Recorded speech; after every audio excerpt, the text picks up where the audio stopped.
할렐루야. 아멘. 오늘도 하나님의 은혜와 사랑과 축복이 여러분의 심령과 또 삶 속에 차고 넘치시기를 축원합니다. 아멘.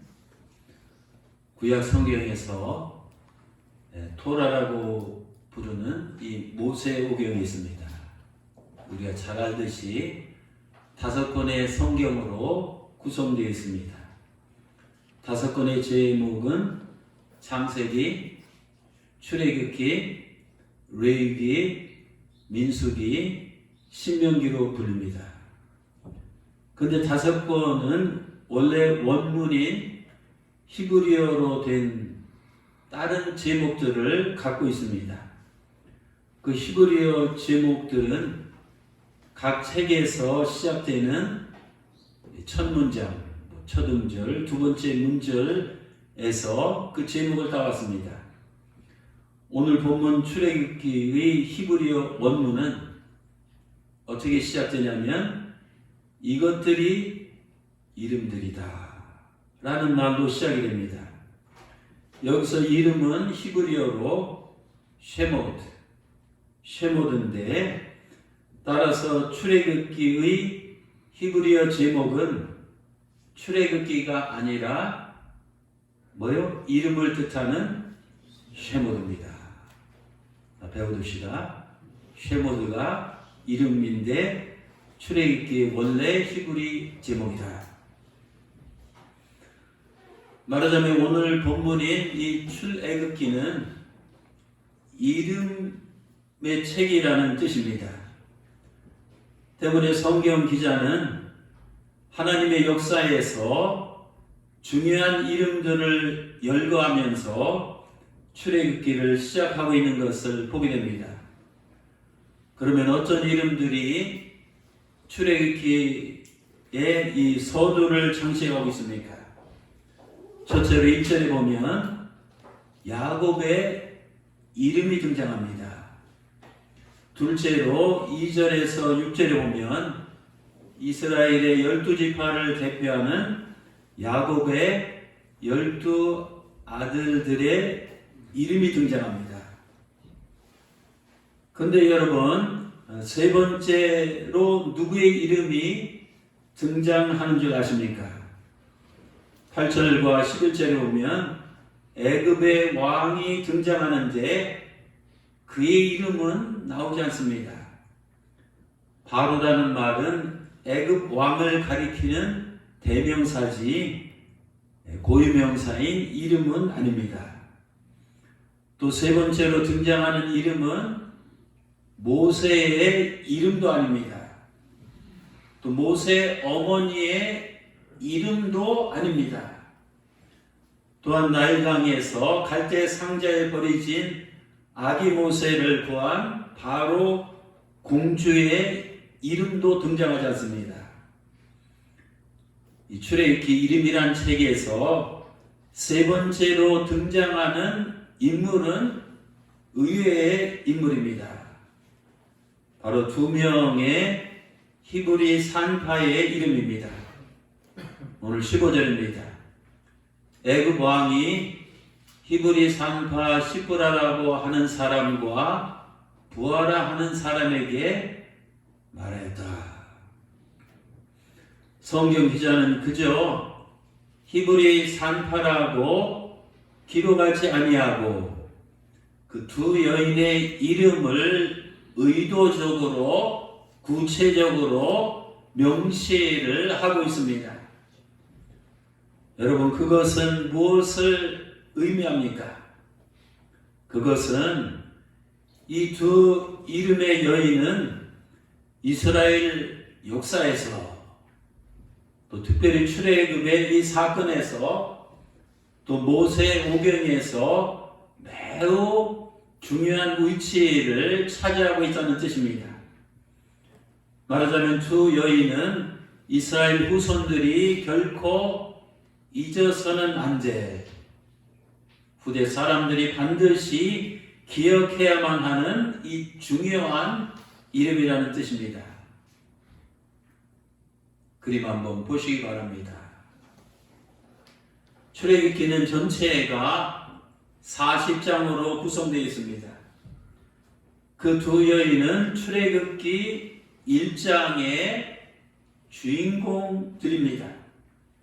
만약 1장에서 그 여인들이 없었더라면 나머지 출애굽기 39장의 내용도 달라졌을 것입니다. 출애굽기 사건의 이 첫 단추는 저 두 여인의 손에 의해서 끼워졌습니다.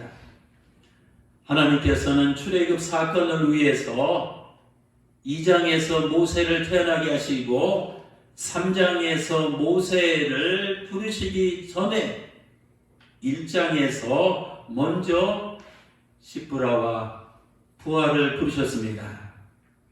하나님께서는 모세를 사용하시기 전에 먼저 시브라와 부하를 사용하셨습니다.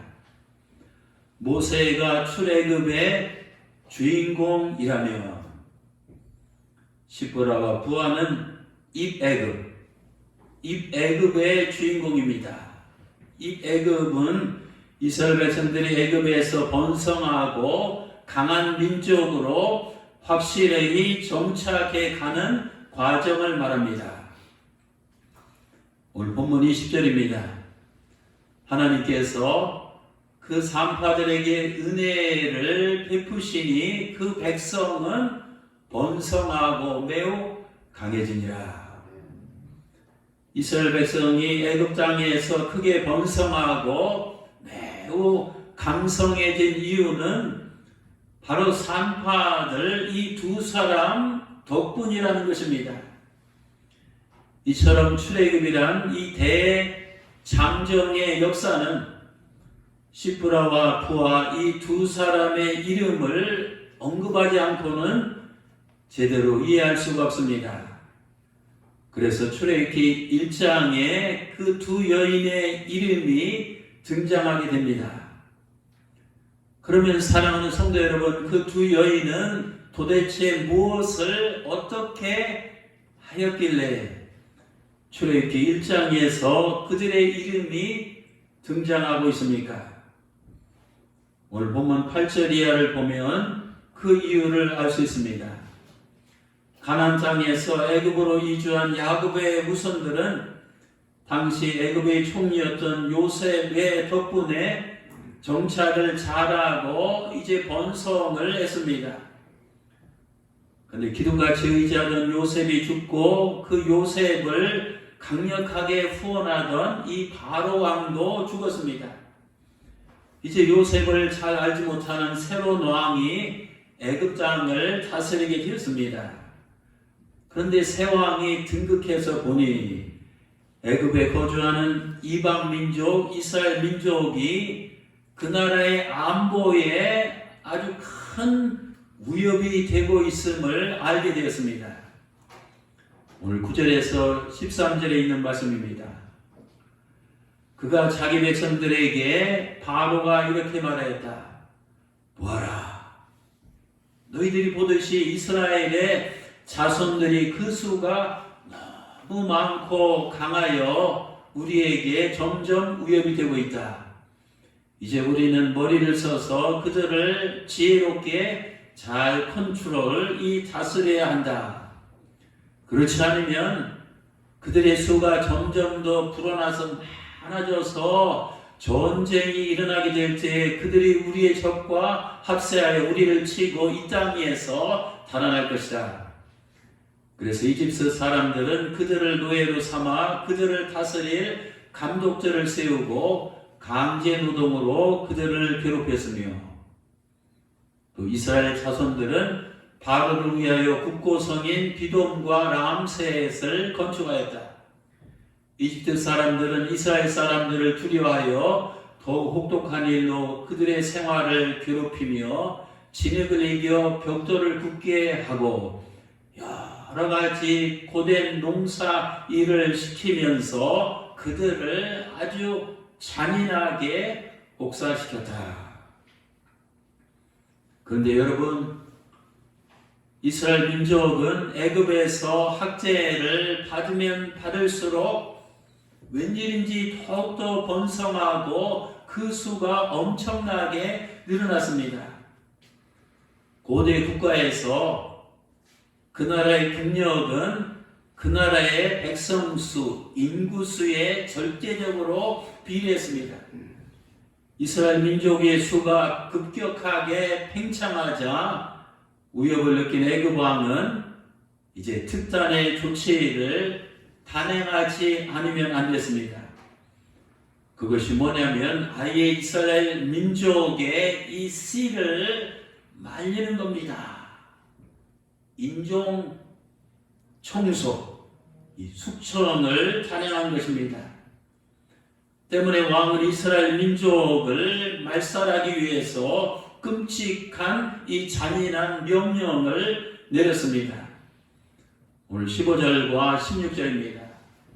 애굽 왕이 히브리 산파 십부라라고 하는 사람과 부하라는 사람에게 말하여 이르되 너희는 히브리 여인을 위하여 해산을 도울 때 그 자리를 살펴서 아들이거든 그를 죽이고 딸이거든 살려두라. 산파에게 떨어진 왕의 명령은 이스라엘 자손 중에서 남자 아기가 태어나면 무조건 모조리 100% 한 명도 남김없이 다 죽이라는 것이었습니다. 여러분, 고대 국가에서 하늘같이 존엄한 왕의 명령은 곧 법입니다. 어느 누구든지 왕의 명령을 거스르면 스스로 무덤을 파는 어리석은 행위입니다. 그 때문에 산파들이 왕의 명령을 어기게 되면 자신의 직업을 잃어버릴 뿐만 아니라 자신들의 목숨마저도 잃어버릴 이 각오를 해야 됩니다. 아기들의 생명을 구하려다가 자기들의 생명을 잃어버릴 수 있습니다. 당시 시브라와 부하 이 두 여인에게는 두 갈래의 선택이 있었습니다. 하나는 왕의 명령을 지키고 자신들의 생명을 보존하는 것입니다. 근데 또 하나는 왕의 명령을 어기고 자신들의 생명까지 내놓는 것입니다. 만약 여러분들이 그 여인들의 입장에 처했다면 나는 과연 어떤 선택을 했을까요? 그 두 여인은 두 갈래의 선택길에서 두려움과 이 공포 속에서 많은 이 번민과 이 갈등을 했을 것입니다. 그들은 생과 사의 갈림길에서 인생에서 아주 가장 괴로운, 가장 힘든 이 결정을 양당 간에 내리지 않으면 안 되었습니다. 그 두 여인이 최종적으로 어떤 선택을 했습니까? 오늘 성경에 보면 그들은 애굽 왕의 명령을 불복하고 남자 아기들을 살리기로 둘이 결의하고 둘이 결단하고 둘이 이 결행했습니다. 17절 보시기 바랍니다. 그러나 하늘같은 바로 왕이 그 두 여인을 불러다 놓고 그런 이 명령을 했지만 그러나 산파들이 하나님을 두려워하여 애굽 왕의 명령을 어기고 남자 아기들을 살린지라. 일개 히브리 조사문이 대제국 애굽 황제의 명령을 어긴 겁니다. 애굽 황제는 그 두 여인이 이 추상 같은 자기 명령을 거역하리라고는 이 꿈에도 이 생각하지 못했습니다. 하지만 그 두 여인은 단호하게 황제의 어명에 불복하고 남자 아기들의 생명을 살렸습니다. 성경은 그 두 여인이 그렇게 그런 상황에서 행동한 이유가 무엇이라고 기록하고 있습니까? 오늘 17절에 보면 그들이 하나님을 두려워했기 때문이다 라고 말합니다. 그렇습니다. 십부라와 이 부하 두 여인은 그들은 눈에 보이는 바로 왕보다도 눈에 보이지 않는 하나님을 더 두려워했습니다. 무고한 어린 생명을 죽이는 것은 하나님의 뜻이 아닙니다. 그들에게 왕의 명령을 따르는 것은 하나님의 뜻을 거스르는 것이었습니다. 그들은 사람을 기쁘게 하기보다는 하나님을 기쁘게 하는 길을 선택했습니다. 때문에 그들은 자신들에게 불어닥칠 엄청난 이 위험을 무릅쓰고 바로의 명령을 거절하고 대신 하나님의 뜻에 복종했습니다. 사랑하는 성도 여러분, 우리가 이 세상에 살다 보면 삶의 현장에서 십부라와 부하처럼 비슷한 상황에 처할 때가 많이 있습니다. 우리가 살고 있는 이 세상은 과연 어떤 세상입니까? 영적으로 보면 이 세상은 이 원수 마귀의 이 지배 아래 있습니다. 또 타락한 인간은 이 부패할 대로 부패해 있습니다. 마귀가 왕노릇하는 세상과 타락한 인간이 손잡고 자리 잡고 있는 이 땅은 이 죄악으로 이 물들어 있습니다. 우리가 이런 세상의 한복판에 살다 보면 십부라와 부하처럼 나보다 더 강한 갑의 위치에 있는 세력들로부터 하나님의 뜻에 반대되는 일을 하도록 강요받을 때가 있습니다. 또 하나님의 계명에 어긋나는 편에 동조하고 신앙인의 양심에 위배되는 결정을 하며 하나님의 명령을 거스르는 이 불의한 일에 가담할 것을 강요당합니다. 우리의 밥줄과 이 칼자루를 쥐고 있는 기득권자들은 마치 바로왕처럼 우리를 향해 죄인의 길에 서라고 압박하고 악인의 꾀를 쫓으라고 겁박하며 불의한 자의 자리에 앉으라고 이 핍박합니다. 때로는 거짓을 진실이라고 속이고 비진리를 진리라고 주장하고 악을 선으로 위장하라고 강요합니다. 이제 우리는 달콤한 유혹에 넘어가거나 혹은 무서운 위협에 굴복해서 세상과 절대로 이 타협하면 안 됩니다. 세상에 밀리거나 이 세상에 무릎을 꿇어서는 절대 안 됩니다. 세상에 지면 안 된다는 겁니다. 요한복음 16장 33절에서 주님께서 사랑하는 제자들에게 이렇게 말씀했습니다. 너희가 세상에서 이 악한 세상에서 환난을 당하지만 이 강하고 담대하라 싸우라는 겁니다. 내가 세상을 이겨노라. 제가 대학에서 있을 때 한 2년 동안 교수협의회장직을 어쩌다 보니까 맡은 적이 있습니다.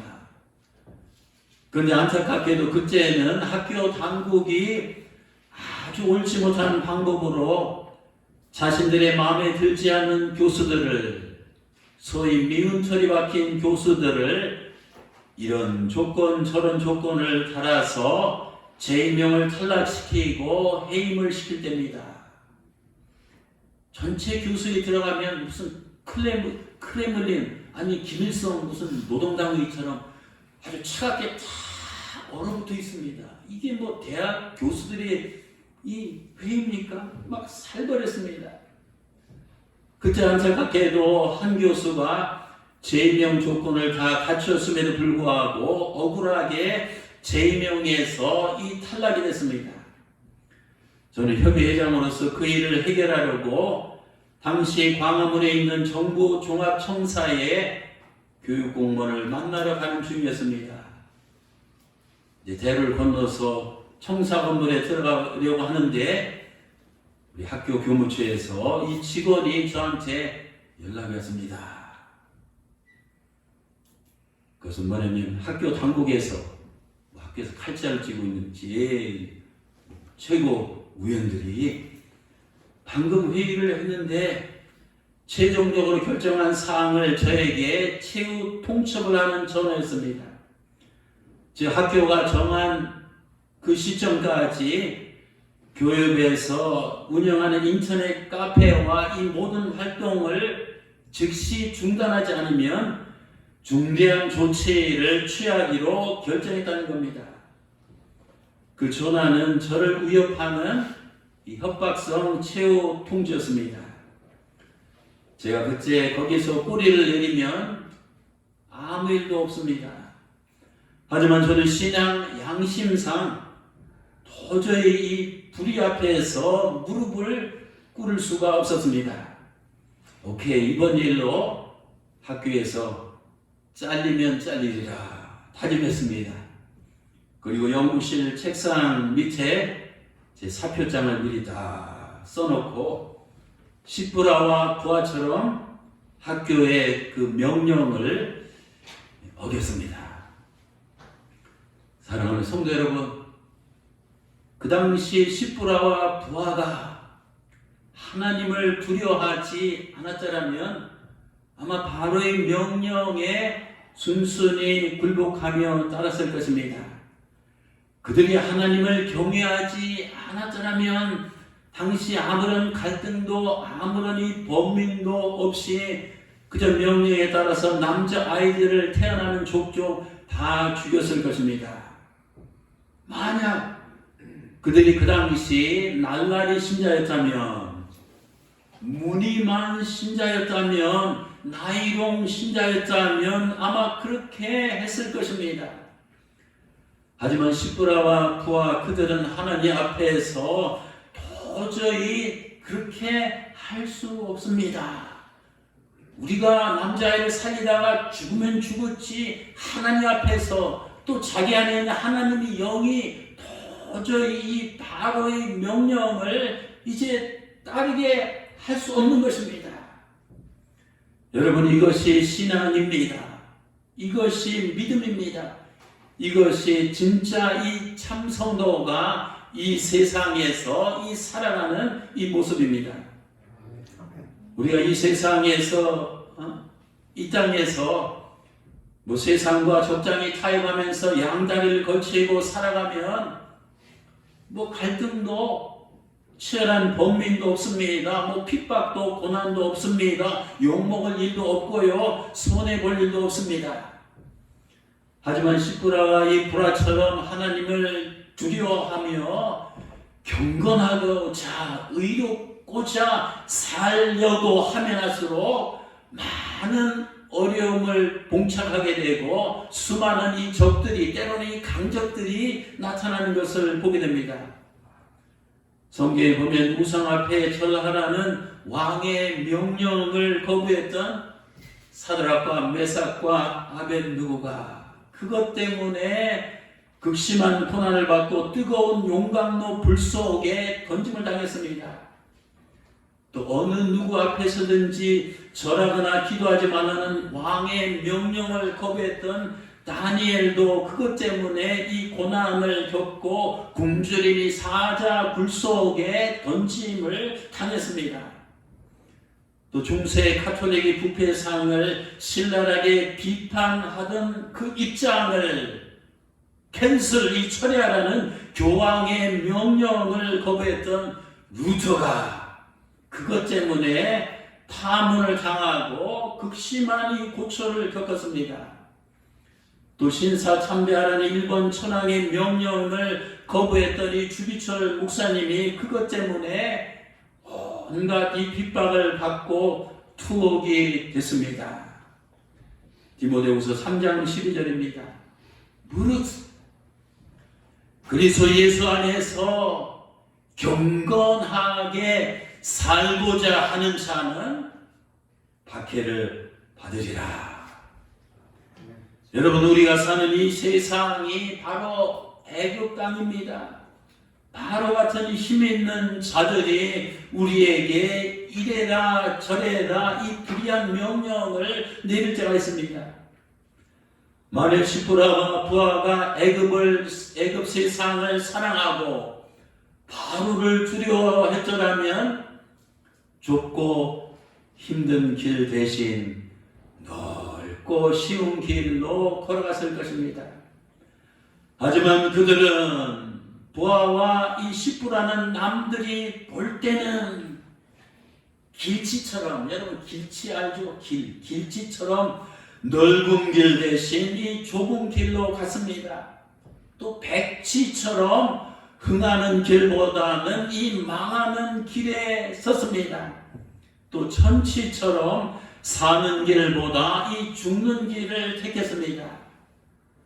그런데 하나님께서 보실 때 그들은 옳은 길을 택했습니다.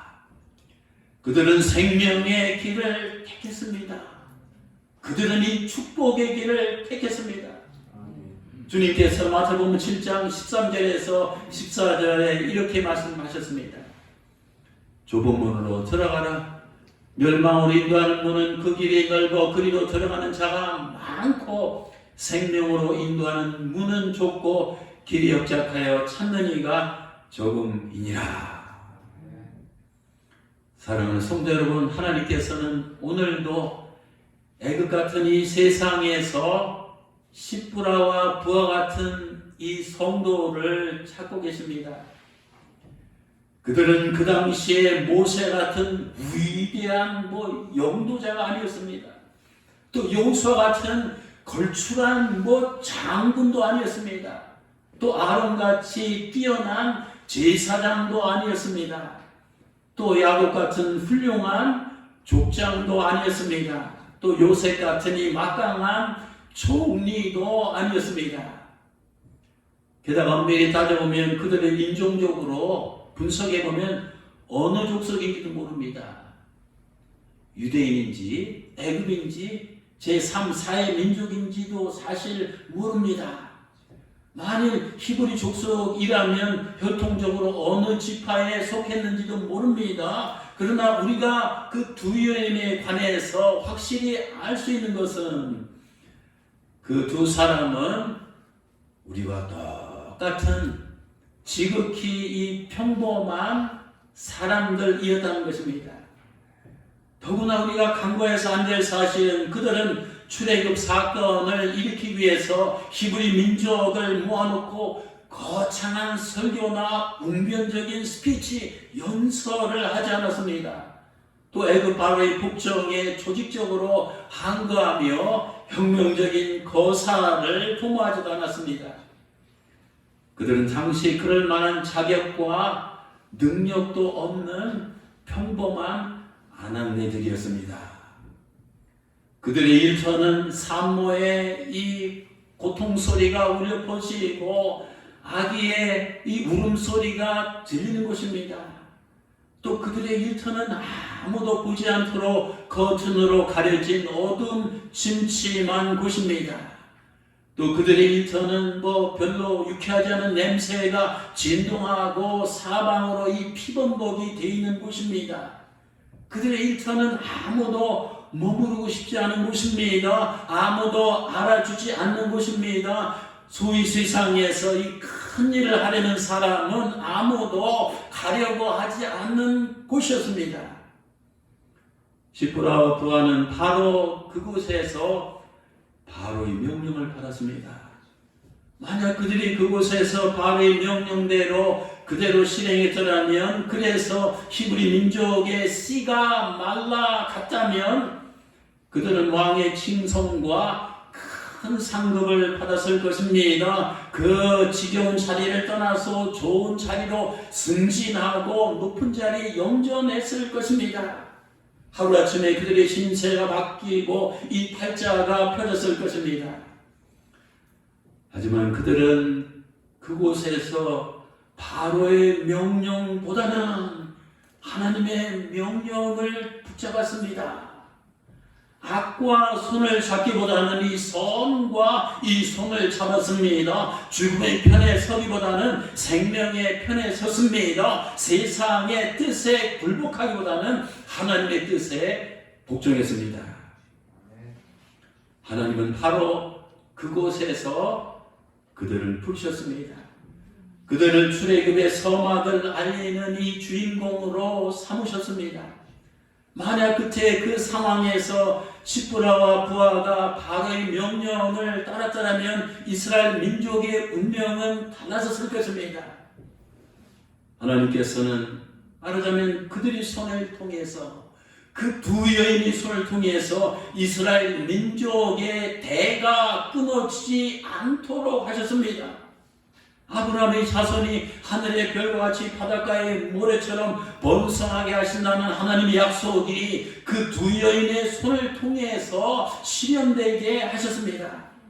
또 이스라엘 자손을 통해서 메시아를 이 땅에 보내시고 온 인류를 구원하시고자 하는 하나님의 원대한 이 구속사역이 그들의 손을 통해서 이루어지게 하셨습니다. 하나님을 경외했던 평범한 두 여인의 작은 결정이 하나님의 엄청난 큰 역사를 성취하게 만들었습니다. 사랑하는 성도 여러분, 저는 설교를 준비하면서 이렇게 기도하는 마음으로 설교문을 작성했습니다. 우리 꿈나무교회에도 시므라와 부하 같은 이 성도들이 많이 일어나게 해주세요. 우리가 현재 세상에서 하는 일들이 세상 사람들이 기준으로 볼 때에는 시므라와 부하가 했던 일처럼 시덥지 않은 대수롭지 않게 보이는 일일지도 모릅니다. 또 세상 사람들로부터 큰 관심과 시선을 끌지 못하는 일일 수도 있습니다. 때로는 주변 사람들의 칭찬과 인정은커녕 비난과 욕을 바가지로 먹는 일일지도 모릅니다. 그럼에도 불구하고 우리 그리스도인들은 시므라와 이 부하처럼 바로가 원하는 길이 아니라 하나님께서 원하시는 길로 가야 합니다. 갈라디아서 1장 10절입니다. 이제 내가 사람들에게 좋게 하랴 하나님께 좋게 하랴 사람들에게 기쁨을 구하랴 내가 지금까지 사람들의 기쁨을 구하였다면 그리스도의 종이 아니니라. 그 두 여인은 자신들이 땅에 속한 이 바로 왕의 백성이 아니라 자신들은 하늘에 속한 이 하나님의 백성임을 분명히 인식하고 자각하고 있었습니다. 때문에 그들은 눈앞에 보이는 자기 이익을 챙기고 자기 직업을 보존하고 자기 목숨을 연명하려고 세상의 그릇된 명령에 결코 굴복하지 않았습니다. 대신 자기가 손해를 보고 자기 직업을 잃고 심지어는 자기 목숨이 위태로울지라도 하나님의 명령에 기꺼이 복종하였습니다. 사랑하는 성도 여러분, 우리가 이 세상에 태어나서 얼마나 큰 일을 하느냐보다도 일의 사이즈 크기보다도 어느 편에 서서 일하느냐가 더 중요합니다. 두 여인은 바로의 편이 아니라 하나님의 편에 서서 일했습니다. 또 우리가 이 세상에 태어나서 얼마나 많은 일을 하느냐보다도 일의 양, 업무의 양, 어떤 자세로 일하느냐가 더 중요합니다. 그들은 바로를 무서워하지 않고 하나님을 경외하고 두려워하는 자세로 일했습니다. 또 우리가 이 땅에서 얼마나 빨리 일을 하느냐, 일의 속도가 중요한 것이 아니라 어느 방향으로 가고 있느냐가 더 중요합니다. 그 두 여인은 애굽이 가는 방향이 아니라 하나님께서 원하시는 이 방향으로 나아갔습니다. 이렇게 살았던 이런 자세로 이런 비전과 이런 각오로 살았던 이 십부라와 부하에게 하나님께서는 어떤 보상을 어떤 복을 내려주셨습니까? 오늘 21절입니다. 그 산파들은 하나님을 경외하였으므로 하나님께서 그들의 집안을 흥왕하게 하셨더라. 우리가 이것이냐 저것이냐를 놓고 갈등하고 범민할 때 생각 많이 하지 마세요. 그럼 마귀가 틈탑니다. 무조건 하나님의 뜻에 순종하고 즉각적으로 하나님의 명령에 복종하시기 바랍니다. 그 길이 약해지는 것 같지만 강해지는 길입니다. 그 길이 패망하는 길 같지만 흥왕하는 길입니다. 그 길이 죽는 길 같지만 이 사는 길입니다. 십부라는 히브리어로 아름답다는 뜻입니다. beautiful. 부하는 빛나다, shining. 이 빛나다는 뜻입니다. 하나님께서 보실 때 십부라처럼 아름답고 부하처럼 빛나는 이 성도가 과연 누굽니까? 그것은 그들처럼 하나님만을 두려워하며 그분의 명령에 이 복종하며 이 살아가는 자입니다. 우리 모두 두 여인처럼 살아가심으로 하나님의 은혜와 축복을 받으며 우리의 이름이 십부라와 부하처럼 하늘나라에서 아름답고 이 빛나는 이름으로 기억되시기를 주님의 이름으로 축원합니다. 기도하시겠습니다.